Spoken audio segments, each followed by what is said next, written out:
Arcade flight action games are one of my favorite genres of video games to play, which more than likely the reason for that is because I love aviation just as a whole in general.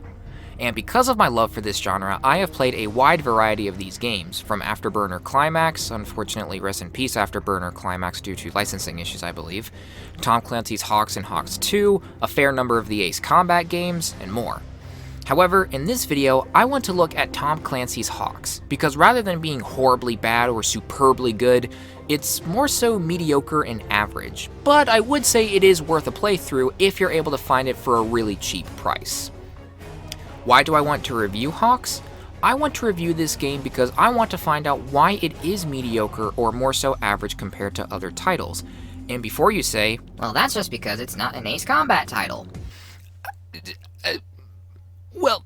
Well, okay, you are right, just not for the reason you may think. So for those of you that instinctively said that, hold on to that thought for a little bit. We will get back to it, I promise. For now though, let's get to the review of Tom Clancy's HAWX.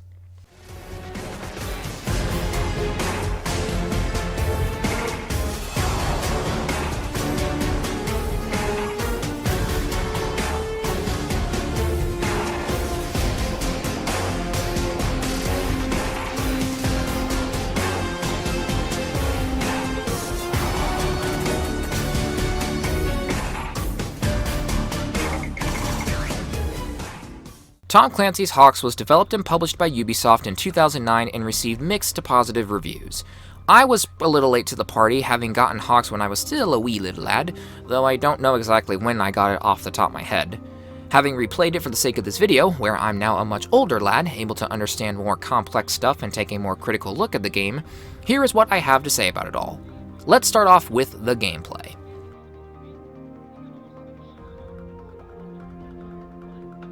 The gameplay of HAWX is, thankfully, pretty solid and enjoyable. Dogfights with enemy planes are fun to do, performing ground strikes are fun to do, and in general, flying around is fun to do, which is good. You're already off to a great start when the core gameplay experience is fun. The wide selection of planes helps the game's case as well, along with the different loadouts that you can equip. HAWX uses a ranked system that, as you climb higher and higher, unlocks different planes and loadouts for you to choose in missions and in multiplayer, although the multiplayer is dead, so the latter half is kind of irrelevant now that I think about it. While this does sound like a good way to handle things, after level 20, the game becomes a very tedious slog when it comes to ranking up.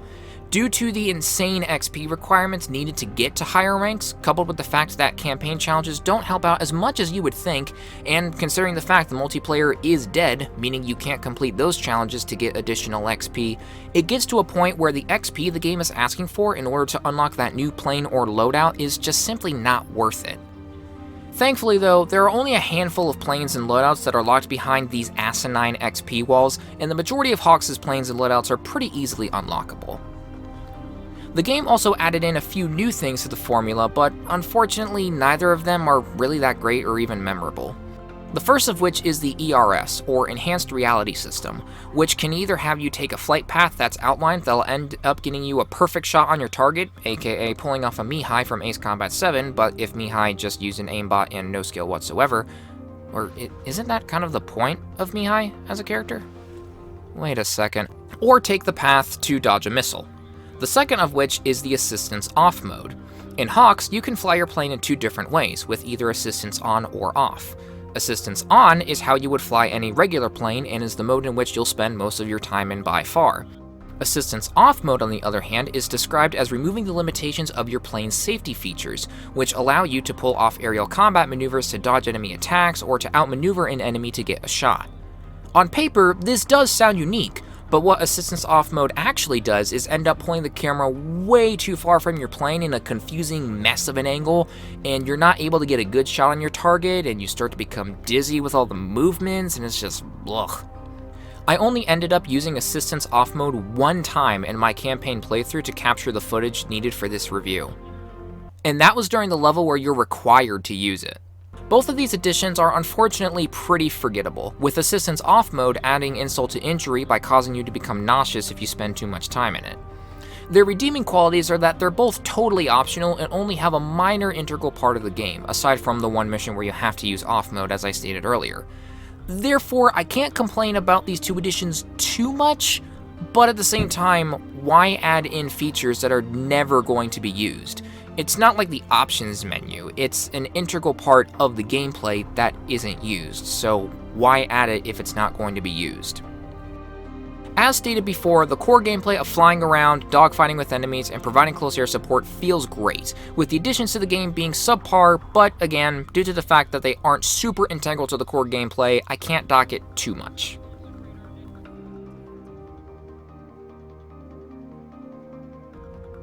On the visuals and audio front, for 2009, they hold up pretty nicely. The aircrafts are all well detailed, the cockpits are nicely detailed, light reflects off the aircraft, explosions from the missiles are great, and communications give an authentic feel to the game, to name a few points.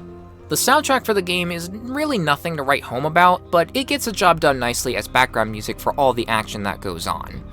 Character models are okay, they get the job done, though they each have repetitive mouth and body movements, and for some reason, both of your wingmen and all of your allies in the air are always flying A-10 Thunderbolts. And for some reason, whenever the Ghost team is deployed, Mitchell finds himself in the exact same alley, regardless of the combat zone, regardless of where he's supposed to be, and regardless of what time of day it is?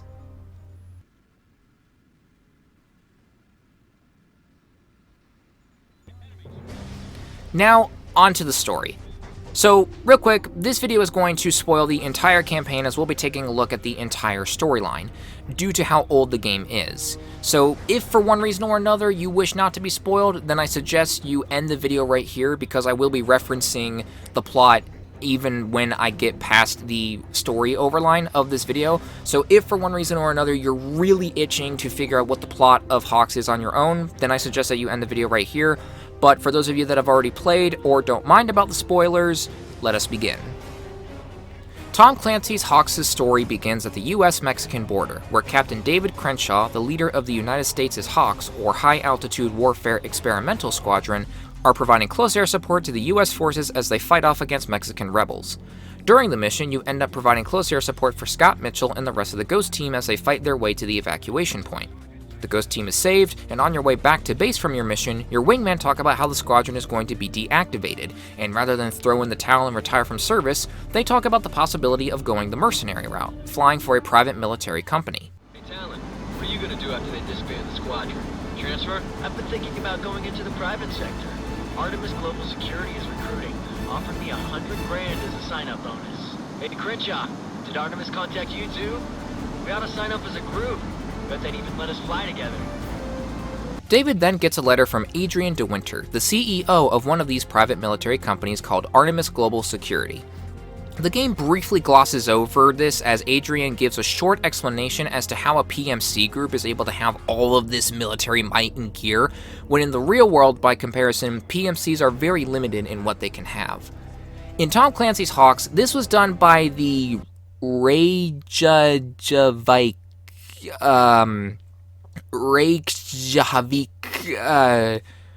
Reisvik?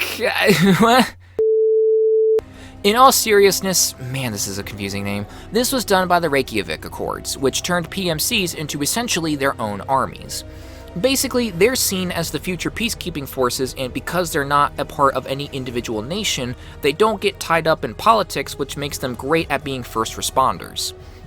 The Accords state that they must supply their own gear to fulfill their missions, and they have to be contacted by a recognized nation and be hired by them. They can't just go off doing stuff as they please. Due to these accords, Artemis is able to become its own army, with David's excellent combat record catching the eyes of Adrian DeWinter. Fast forward to a few months later, and David and his wingmen now find themselves as fighter pilots for hire. For about half the game, it's nothing really that noteworthy. You do, well, combat PMC stuff as you partake in missions and help Artemis become this dominant force in the PMC market. You bomb enemy storage facilities, escort a bomber to an enemy training camp, and more. A few years go by, and then things start heating up in Brazil, where Lost Trinidad, an anti-US alliance group, appears to be making a move. Sure enough, they begin making their move, and you find yourself in Rio de Janeiro, fighting off Lost Trinidad. Even though the defense of Rio turns out to be a success, Artemis finds themselves in a tricky situation. the United States decides to enter the theater and take control of military operations there. Because of this, Artemis has been moved to a support role, and since Artemis is no longer leading the way in military operations in Brazil, they aren't getting deployed as often, which means those early projections about those millions of dollars they would gain are now out the window. Artemis is called on to provide support until more US troops enter the theater. During the mission briefing, it's noted by Colonel Bruce that you're ordered to provide the minimum amount of support possible for the sake of the company. Provide the U.S. forces with the minimum amount of support possible. We have no intention of losing more money than we already have. You escort the Ghost team into an enemy field headquarters where they gather up intel on Las Trinidad's ground offensive, with Mitchell setting himself up in that alleyway once again. What in the world? Then the Ghost team heads on out of there, with David and the other 2 pilots escorting them out of there until the 3 planes all experience a major glitch. Missiles won't lock on, and you're soon directed to exit the combat space. Turns out providing the minimum amount of support possible means leaving US troops to die. Basically, Artemis wants to indirectly contribute to US deaths, so they pull out and let the PMC take over in primary operations. Which is a dumb plan? This is the United States we're talking about. Is Artemis serious when they think that their plan of indirectly inflicting casualties onto the US is going to do much? Yeah, the US would be losing a valuable special operations team, but again, this is the United States we're talking about. The Ghost team would be replaced by another special ops team, and the US would probably have a major incentive to take over on the close air support front too, seeing as how Artemis clearly is made up of cowards who leave their allies to die. The plan is just stupid. Anyways, David and the others reject their orders and shoot down the remaining bandits, clearing the way for the Ghost team to head back home. You get some lip service for disobeying orders, but are ultimately still asked to go into the air.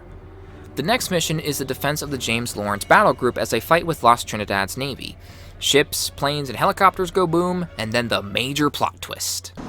Unidentified vessels, this is the USS James Lawrence. You are interfering with a U.S. Navy combat operation. Identify yourself and state your intentions immediately. Commander Bowden, this is Artemis Task Force 7. You are the interfering party, not us. Your fleet is ordered to withdraw from these waters at once, or face the consequences. Consequences? What the hell is the meaning of this, Colonel? It means that Artemis has reevaluated its position here in the region. There's nothing more to be gained in serving Brazil, or by extension, the United States. We've just secured a very profitable arrangement with Las Trinidad, Commander, and we're prepared to execute our new orders immediately. Many of your ships are damaged, and you've expended most of your ordnance. You're outnumbered and outgunned. This is your last warning. Withdraw your ships at once, or you will be destroyed. Bring it on, Colonel. We didn't sign up with Artemis to fight against our own country. You think you're going after the Lawrence? You'll have to get through us first. Some more ships go boom, including this big one right here, and now Artemis has revealed themselves to be the enemy of this conflict. We can take you aboard the Lawrence once we get the deck clear, and find a space for you somewhere until we get word back from the Pentagon. But I'm flying an F-15 with no hook to catch the arresting wire on the carrier deck. How am I supposed to land? Okay, so this plot twist, it is just stupid.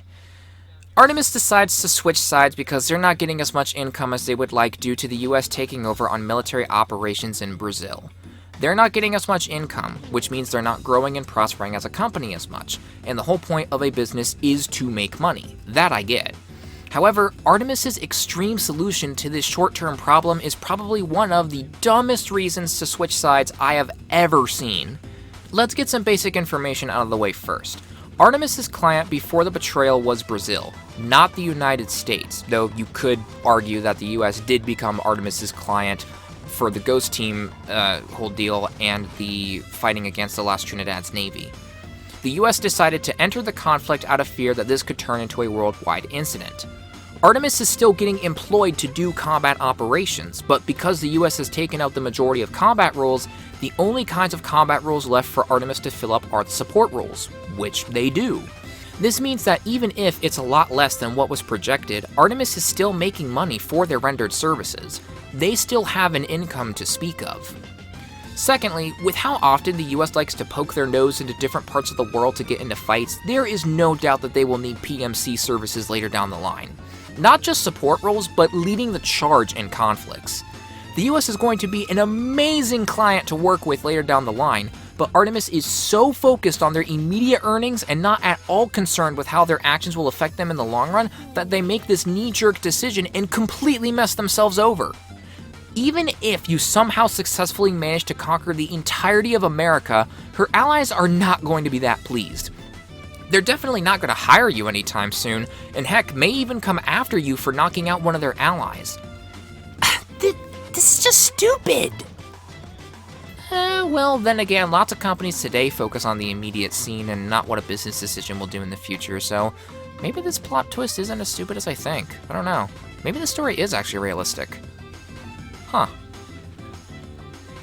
Either way, I just don't see why a PMC would make such a drastic decision like this.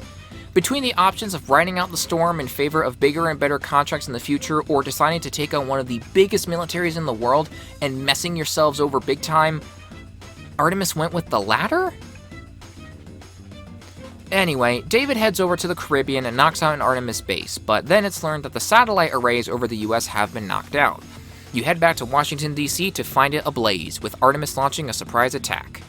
After defending Washington, D.C., you then head on over and defend Air Force One, Adrian de Winter giving his cliche "all your base are belong to us" speech, and that's that. You then head over to Chicago and take out the source of the jamming that's been giving the US some trouble. After that, you head on over to Japan to help out a US battle group there begin its voyage back to the US. Then you head to Norfolk Naval Base that's been captured by Artemis, which is of particular concern since that's where nuclear weapons are stored. Things go boom, and then a bombshell is dropped when it's learned that Artemis has stolen some nuclear weapons. Now it's a matter of getting the SLAM's Space Land Air Missile Shield back online. You start off by retaking the command uplink node back from Artemis, then flying close air support for a shuttle launch that's supposed to get new laser satellites online to prevent the nukes from being launched. The remaining nuclear warheads are traced over to a decommissioned US military base. And the decision to advance on the base is made right then and there, so Artemis doesn't have time to disperse the nukes and make them even harder to find. More things go boom, and then it's revealed Artemis has one last nuke they managed to smuggle from the base and into Los Angeles. You get to LA, more things go boom, the nuke is found, you destroy the nuke prematurely before it can blow up, and the war is finished. The final mission of the game involves you flying to Adrian de Winter's private mansion, house, weird-looking thing, while the news talks about how the Accords have been voted to be nullified, meaning PMCs can no longer have vast major armies and are once more regulated to how real-life PMCs operate today. Shoot, this is kind of like real life now that I think about it.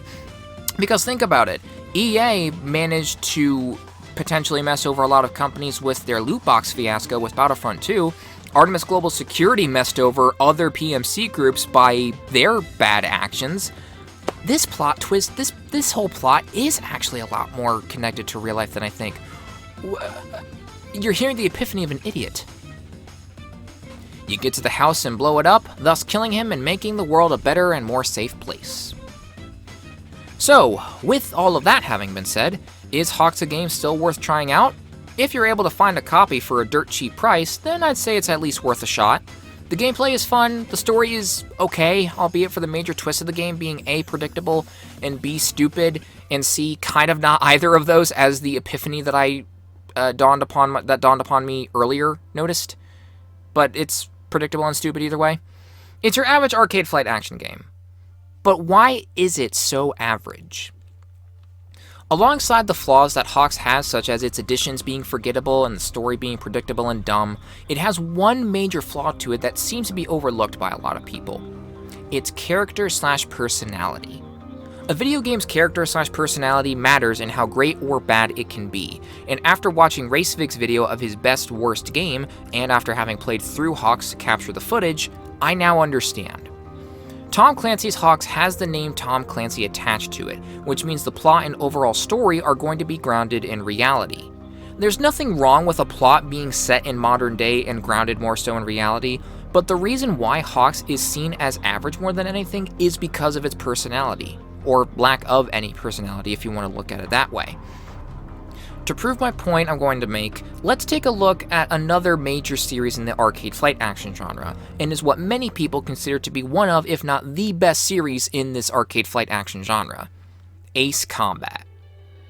Ace Combat also has you as the player flying around providing close air support and getting into dogfights, having some sort of progression system which is mostly done through the form of earning funds after missions to buy planes and weapons, and also has a good story to go along with it. But what makes Ace Combat stand out from something like Tom Clancy's HAWX is its personality. Ace Combat has a lot more fun with its personality through it being more anime-like, while also managing to ground itself in the reality of the world it's set in. It's set in the alternate modern-day world of Strange Real, with the different countries in this world basically being the countries from real Earth, just with different names. However, Ace Combat is not afraid to test the suspension of disbelief for players through adding things such as giant super weapons, aces that can single-handedly turn the tide of the war, being able to listen in on enemy comm chatter alongside ally chatter, and more. One of my personal favorite characteristics of Ace Combat is that in those games, your efforts on the battlefield are recognized. The hundreds of enemy kills you make are recognized by the enemy, and you can audibly hear them say, "Oh no, it's the enemy Ace." It's not forgotten or mentioned in passing, but is there in the moment. It also helps the majority of the games in this series has a great story and god-tier soundtracks to go along with them, but the primary reason why Ace Combat is viewed as better than HAWX is because of that personality. HAWX tries to take a much more serious and grounded approach to things by removing things that would lift the approach up from the ground. Did I say that right? Because grounded in reality, I don't know, you get what I mean though, right? I wouldn't be surprised if not. I'm sorry. Things like hearing enemy pilots chatting, designs for jets that would be deemed as outlandish in a real country's military, super weapons, etc. would be out of character for what HAWX was trying to aim for. I'm not saying that just because it isn't Ace Combat, HAWX is inferior. Project Wingman, which is another Ace Combat clone kind of game, is an indie flying game that's been in development for a good amount of time now, and a lot of people are hyped for it. What's my point? For those of you who said that because HAWX isn't Ace Combat, that's why the game is average, you know how I said that was the case but not for the reason that you may think? Allow me to finally explain what I mean. HAWX, in its quest to be grounded in reality, made itself to be average in that pursuit. Things such as hearing enemy comm chatter during a mission, having friend and foes taking notice of your incredible flying, all of that was seen as too outlandish for a Tom Clancy title. In HAWX's quest to be grounded in reality, they made the game take itself way too seriously. Way too seriously. And because the game was taken way too seriously, it couldn't bring out any sort of good character. Your wingman being more fleshed out, at the very least small bits and pieces of overhearing allies in the action if not enemies, just something instead of it being serious military talk 24/7. There's no real breath of fresh air for anything in the game. It's just one default personality setting for the entire game. Super serious, no time for jokes, no time for fun. Thus, the devs shot their own game in the foot. By taking their game too seriously with its direction, they couldn't allow themselves to have as much fun as they wished with it. And while yes, having an improved story or better soundtrack would without a doubt help the game in its reception, the primary reason why the game is so bland is because of its, well, bland personality. Is HAWX a bad game? No. Is it a good game? Yeah. Is it a great game? So for those of us that say jokingly, or not so jokingly, that just because HAWX isn't Ace Combat, it makes it an inferior game, there is some kernel of truth to it, but not in the literal sense. Just because Game X isn't Game Y doesn't mean its score on a review should be docked.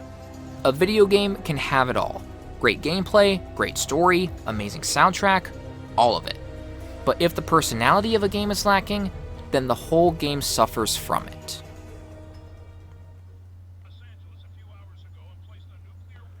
With all that being said, that will be the end of my first official upload. I hope you enjoyed this more in-depth analysis on a review of HAWX and why I think personality in a video game matters. If you did like this video, make sure to leave a like, drop a comment, and if you really want to, you can hit the subscribe button and be sure to click that bell icon to receive all notifications for future uploads. If you like the idea of more in-depth analytical stuff about video games, I'm sure you will definitely like the content that I've got coming up in the future. And with all that being said, stay safe, stay healthy, and peace out, everyone.